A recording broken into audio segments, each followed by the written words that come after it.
আসসালামু আলাইকুম। আমরা এখন দেখব প্রতিরক্ষা মন্ত্রণালয়ের সহকারী পরিচালক পদের পরীক্ষার প্রশ্ন সমাধান গণিত পার্টটুকু। অঙ্ক শুরু হবে 41 নম্বর অঙ্ক দিয়ে। 41 নম্বর অঙ্কে ছিল a to the power 4 plus a square b square plus b to the power 4 equal to a square plus ab plus b square equal to 3. What is the value of a square plus b square? তো আমরা এখান থেকে লিখতে পারি a to the power 4 plus a square b square plus b to the power 4 equal to 3. আরেকটি equation করতে পারি, সেটা হচ্ছে a square plus ab plus b square equal to 3। যেহেতু দুটার মধ্যে ইকুয়াল টু দেওয়া আছে সেহেতু আমরা আলাদাভাবে লিখতে পারি। তো এখান থেকে আমরা যেটা করতে পারবো সেটা হচ্ছে ab equal to 3 minus a square plus b square, এটা লেখা যায়।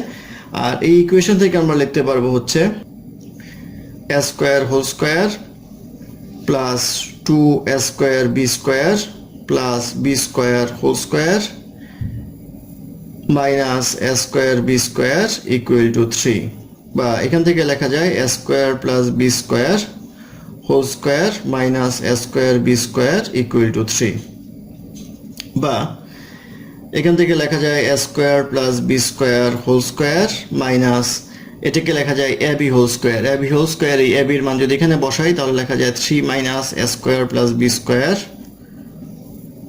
whole square equal to 3, বা a square plus b square whole square minus 3 square K a square a minus b whole square সূত্র লেখা যায় a square minus 2ab plus b square অর্থাৎ a plus b square whole square, যে bracket আসবে equal to 3, বা এখান থেকে লেখা যায় a square plus b square whole square minus 9 plus 6 a square plus b square minus a square plus b square whole square equal to 3। তাহলে এটা কাটা যায়, থাকে হচ্ছে আমাদের 6 a square plus b square equal to 3 plus 9 equal to আসবে হচ্ছে 12, বা a square plus b square equal to 12 by 6 equal to আসবে হচ্ছে 2। তাহলে a square plus b square মান হবে 2। এটি হবে এই প্রশ্নের উত্তর। তারপর অঙ্ক নাম্বার 42। নাম্বার 42 তে বলা আছে 10 years before the ratio of the age between father and son was 3:1 and 5 years after it would be 2:1. What are their current age? অর্থাৎ 10 বছর পূর্বে পিতা এবং পুত্রের বয়সের অনুপাত ছিল 3:1 এবং 5 বছর পরে তাদের অনুপাত দাঁড়াবে 2:1। তাহলে পিতা এবং পুত্রের বর্তমান বয়স কত সেটা বের করতে বলা হয়েছে। তো ফাদার এবং সানের বয়সের অনুপাত দেওয়া আছে হচ্ছে 3:1, তাহলে 3/1 লেখা যায়, বা এখান থেকে লেখা যায় ফাদার ইকুয়াল টু 3s। এটা গেল একটি ইকুয়েশন। আরেকটি ইকুয়েশনে বলা আছে যে ফাদারের বয়স 5 বছর পর, অর্থাৎ এই এফটা যে ধরা হয়েছিল, এফটা ধরা হয়েছিল 10 বছর পূর্বে, তাহলে 5 বছর পর হলে 10 বছর প্লাস 5 বছর, আর পুত্রের ক্ষেত্রেও প্লাস 10 প্লাস 5 ইকুয়াল টু আসবে হচ্ছে 2/1, বা এটা ক্যালকুলেশন করলে f প্লাস 15 আর s প্লাস 15 ইকুয়াল টু 2/1, বা f plus 15 equal to 2s plus 30, বা f এর জায়গায় যদি আমি 3s বসাই অর্থাৎ এই ইকুয়েশন থেকে, তাহলে পাবো 3s plus 15 equal to 2s plus 30, বা s ইকুয়াল টু আসবে হচ্ছে 15।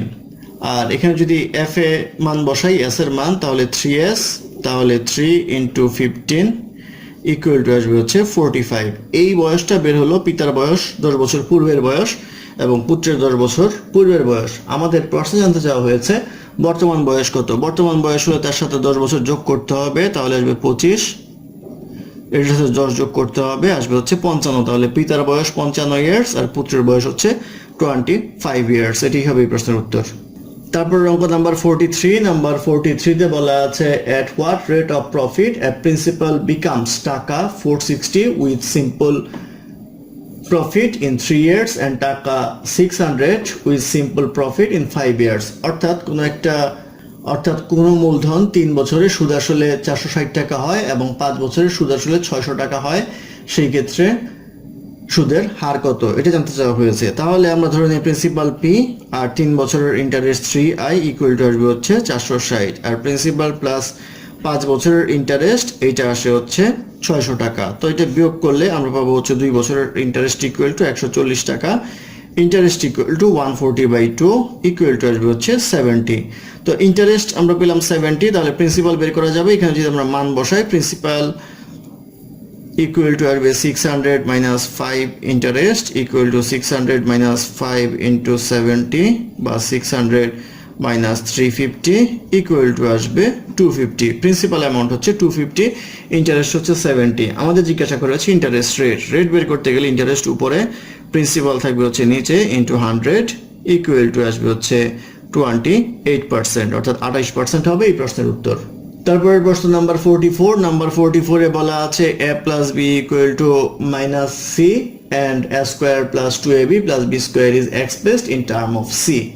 Which one of the following will be? অর্থাৎ a plus b equal to c হলে a square plus 2ab plus b square K c তে প্রকাশ করতে হবে। তো এটা প্রকাশ করতে গেলে a square plus 2ab plus b square সূত্র আমরা জানি a plus b whole square, আর যদি c এর মান বসাই তাহলে minus c whole square equal to আসবে c স্কয়ার হবে এই প্রশ্নের উত্তর। তারপর অঙ্ক নাম্বার 45। নাম্বার 45 এ বলা আছে find the principal amount that produces a total value of টাকা 1014 at 4th year with 7.5% simple interest rate. অর্থাৎ 4 বছরে 7.5% সুদে সুদ আসলে 1014 টাকা হলে মূলধন কত সেটা জানতে চাওয়া হয়েছে। আমরা জানি I ইকুয়াল টু NPR বা আমাদের প্রিন্সিপাল অ্যামাউন্ট ইকুয়াল টু আসবে হচ্ছে I/NR বা P ইকুয়াল টু আমাদের ইন্টারেস্ট এবং প্রিন্সিপাল সহ বলা আছে হচ্ছে 1014 টাকা। তাহলে 1014 টাকা থেকে যদি প্রিন্সিপাল বাদ দিই তাহলে ইন্টারেস্টটা বের হবে। N হচ্ছে সময় দেওয়া আছে হচ্ছে 4 বছর, আর রেট অফ ইন্টারেস্ট দেওয়া আছে হচ্ছে 7.5%, তাহলে 7.5 ডিভাইড বাই 100। এখান থেকে যদি আমরা ক্যালকুলেশন করি P এর মান আসবে হচ্ছে 780, অর্থাৎ 780 টাকা হবে মূলধন। এটাই হবে এই কোশ্চেনের আনসার। তারপর অঙ্ক নাম্বার 46। নাম্বার 46 এ বলা আছে a number is 250% of another number if the sum of the number is 98, find the value of the larger number। তো স্মলার নাম্বার যেটা আছে সেটা ধরি x, তাহলে লার্জার নাম্বার যেটা হবে 50% মানে হচ্ছে 2.5x। এখন বলা হচ্ছে এই দুইটা যোগ করলে অর্থাৎ x plus 2.5x equal to আসবে হচ্ছে 98, বা এটাকে লেখা যায় 3.5x equal to 98 বা x equal to 98 by 3.5 equal to আসবে হচ্ছে 28। এই 28 আসলো x এর মান, জিজ্ঞাসা করা হয়েছে লার্জার নাম্বারের ভ্যালু। লার্জার নাম্বার হচ্ছে 2.5x, তাহলে লেখা যায় 2.5 into 28 equal to আসবে হচ্ছে 70, অর্থাৎ 70 হবে লার্জার নাম্বারটি। এটি হবে প্রশ্নের উত্তর। তারপর অঙ্ক নাম্বার 47। নাম্বার 47 এ বলা আছে y equal to 2.5x plus 4 R 15x minus 2 equal to 40। এখান থেকে যদি আমরা x এর মান বের করি, জিজ্ঞাসা করা হয়েছে y equal to what, তাহলে 15x equal to 40 এর এই পাশে নিয়ে আসলে আসবে হচ্ছে 42 বা x equal to 42/15। বের করতে বলা হচ্ছে y এর মান equal to আসবে 2.5 into 42/15 plus 4, এটা করলে আসবে হচ্ছে 7 plus 4 ইকুয়াল টু আসবে হচ্ছে 11, অর্থাৎ y এর ভ্যালু আসবে হচ্ছে 11। এটাই হবে এই প্রশ্নের উত্তর। তারপর অঙ্ক নাম্বার 48। নাম্বার 48 এ বলা আছে if a minus 1/a equal to 3 then a cube minus 1/a cube equal to what। তো a cube minus 1/a cube equal to a minus 1/a whole cube plus 3a 1/a into a minus 1/a। তো a minus 1/a whole cube করলে 3 cube plus 3 into 3 equal to আসবে হচ্ছে 27 plus 9 equal to আসবে 36, অর্থাৎ 36 হবে নির্ণয় মান। এটি হবে প্রশ্নের উত্তর। তারপর অঙ্ক নাম্বার 49। নাম্বার 49 এ বলা আছে if x square minus root 5x plus 1 equal to 0 then x square minus 1/x square equal to কত। বা এখান থেকে আমরা লিখতে পারি x square plus 1 equal to root 5x বা x square plus 1, x এর নিচে নিয়ে আসলে থাকবে হচ্ছে root 5 বা x plus 1/x equal to আসবে হচ্ছে root 5। আমাদের এটা করতে গেলে a square minus b square এর সূত্র হিসেবে a plus b into a minus b লাগবে। এখানে a plus b আছে, a minus b আমাদের লাগবে। বা এটা করতে গেলে x minus 1/x whole square equal to x plus 1 by x whole square minus 4x into 1 by x, তাহলে এটা যদি মান বসাই √5 whole square minus 4 equal to 5 minus 4 equal to 1, অর্থাৎ x minus 1 by x whole square equal to আসছে 1, তাহলে x minus 1 by x equal to আসবে 1। আমাদের বের করতে হবে হচ্ছে a square minus b square, অর্থাৎ x square plus 1 by x square, এটা করলে আসবে হচ্ছে x plus 1 by x, x minus 1 by x। তো মান যদি বসাই তাহলে আসবে হচ্ছে √5 into 1 equal to আসবে হচ্ছে √5, তাহলে √5 হবে এই প্রশ্নের উত্তর। তারপর অঙ্ক নাম্বার 50, নাম্বার 50 তে বলা আছে দুটি সংখ্যার লসাগু 60, গসাগু 10, একটি সংখ্যা অপর সংখ্যার 2/3 হলে ছোট সংখ্যাটি কত? তো একটি সংখ্যা ধরি x, অপর সংখ্যাটি হবে 2x by 3, তাহলে আমরা প্রশ্ন মতে বলতে পারি x into 2x by 3 equal to আসবে হচ্ছে লসাগু into গসাগু সমান সমান লিখতে পারি 60 into 10, বা এখান থেকে যদি x এর মান বের করি অর্থাৎ x স্কয়ার আসবে 900, ক্যালকুলেশন করতে করতে x equal to আসবে হচ্ছে 30। আমাদের জিজ্ঞাসা করা হয়েছে ছোট সংখ্যাটি কত? তো ছোট সংখ্যাটি হবে হচ্ছে 2x by 30, so 2x by 3 equal to লেখা যায় 2 by 3 into 30 equal to আসবে হচ্ছে 20, অর্থাৎ 20 হবে ছোট সংখ্যাটি। এটাই হবে এই প্রশ্নের উত্তর। তারপর অঙ্ক নাম্বার 51 এ বলা আছে how many meters is 1 nautical mile? 1 nautical mile হচ্ছে 1853.18 মিটার অথবা 1852 মিটার, সেই ক্ষেত্রে অ্যান্সার হবে 1853.18 মিটার। তারপর অঙ্ক নাম্বার 52 তে বলা আছে সুদের হার 0.75% হ্রাস পাওয়াতে একজন আমানতকারীর আমানতের উপর 4 বছরের প্রাপ্ত আয় 750 টাকা কমে যায়, তার আমানতের মোট পরিমাণ কত? তো 4 বছরে কমে হচ্ছে 750 টাকা, তাহলে 1 বছরে কমে হচ্ছে 750 ভাগ 4 ইকুয়াল টু লেখা যায় 375/2, এই টাকাটা কমে। এখন বলা হচ্ছে এটা কমার কারণটা হচ্ছে 75% সুদের হার হ্রাস পাওয়ার কারণে, অর্থাৎ 0.75/100, এটা মূল টাকাটা যদি x হয় তাহলে x এর এত ইকুয়াল টু আসবে হচ্ছে এই টাকাটা, অর্থাৎ এইটুকু হ্রাস পাওয়ার কারণে টোটাল টাকার উপরে এই টাকাটা কম পায় সে।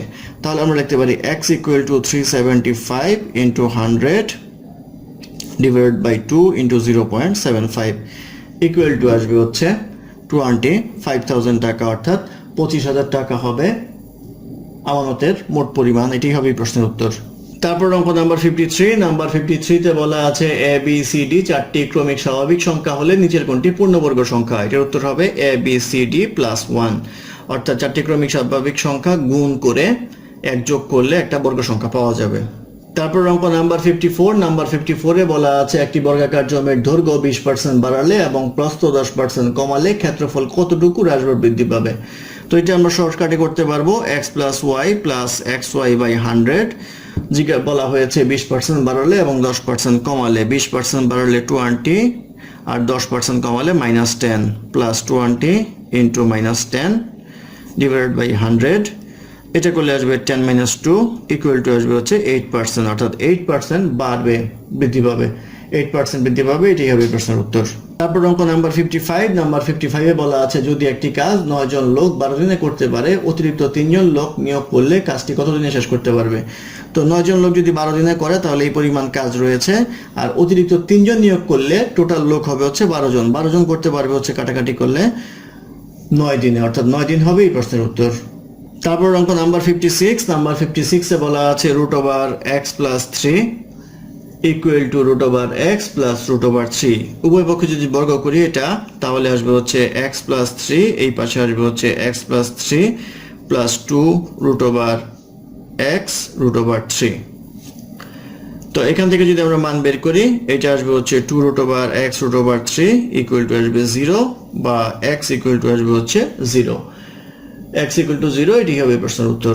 তারপর অঙ্ক নাম্বার 57 এ বলা আছে একটি সরলরেখার উপর অঙ্কিত বর্গের ক্ষেত্রফল ওই সরলরেখার 25% উপর অঙ্কিত বর্গের ক্ষেত্রফলের কত গুণ? তো ধরে নেন এই একটা সরলরেখা 1 2 3 অর্থাৎ 4টা ভাগ আছে এখানে, 25% যদি হয় তাহলে এই পার্টটুকু আসবে, টোটালটা যদি 100% হয় তাহলে টোটালটা ধরেন হচ্ছে 4x, তাহলে এইটুকু পার্ট হবে হচ্ছে x, অর্থাৎ 25% নিলে তাহলে পুরোটার উপর অঙ্কিত বর্গক্ষেত্র হবে হচ্ছে 16x স্কোয়ার, আর এই 25%-এর উপরে হবে হচ্ছে x স্কোয়ার, তাহলে এটার হয় হচ্ছে 16 গুণ, তাহলে 16 গুণ হবে এই প্রশ্নের উত্তর। তারপর অঙ্ক নাম্বার 58 বলা আছে একটি গাড়ির চাকা প্রতি মিনিটে 80 বার ঘুরলে 1 সেকেন্ডে চাকাটি কত ডিগ্রি ঘুরবে। তো প্রতি মিনিটে ঘুরে হচ্ছে 80 বার, অর্থাৎ 1 মিনিটে ঘুরে হচ্ছে 80 বার, প্রতিবার ঘুরলে 360 ডিগ্রি হয়, সেক্ষেত্রে 80 × 360। আর 1 সেকেন্ড যদি বলি তাহলে 1 মিনিটকে লেখা যায় হচ্ছে 60 সেকেন্ড, তাহলে 1 সেকেন্ড আসবে হচ্ছে এটাকে 60 দ্বারা ভাগ করতে হবে, ভাগ করলে আসবে হচ্ছে 480 ডিগ্রি, অর্থাৎ 480 ডিগ্রি হবে কোণের পরিমাণ। এটাই হবে এই প্রশ্নের উত্তর।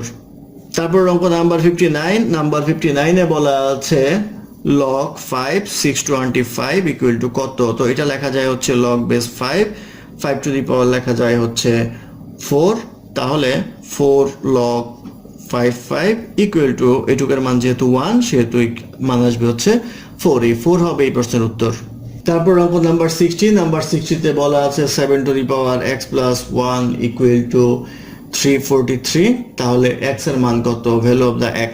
তো এটাকে লেখা যায় 7 টু দি পাওয়ার 3, তাহলে যেহেতু বেস সমান পাওয়ার সমান, তাহলে x প্লাস 1 ইকুয়াল টু 3, বা x ইকুয়াল টু লেখা যায় 3 মাইনাস 1 ইকুয়াল টু 2, অর্থাৎ x এর মান হবে এখানে 2। ধন্যবাদ আমাদের সাথে থাকার জন্য। আমাদের চ্যানেলটি ভালো লাগলে অবশ্যই সাবস্ক্রাইব করবেন, লাইক কমেন্ট এবং শেয়ার করবেন, এবং অঙ্কে কোনো সমস্যা থাকলে আমাদের কমেন্টে জানাবেন, আমরা চেষ্টা করব ডেসক্রিপশনে তার সমাধান দেওয়ার জন্য। ধন্যবাদ।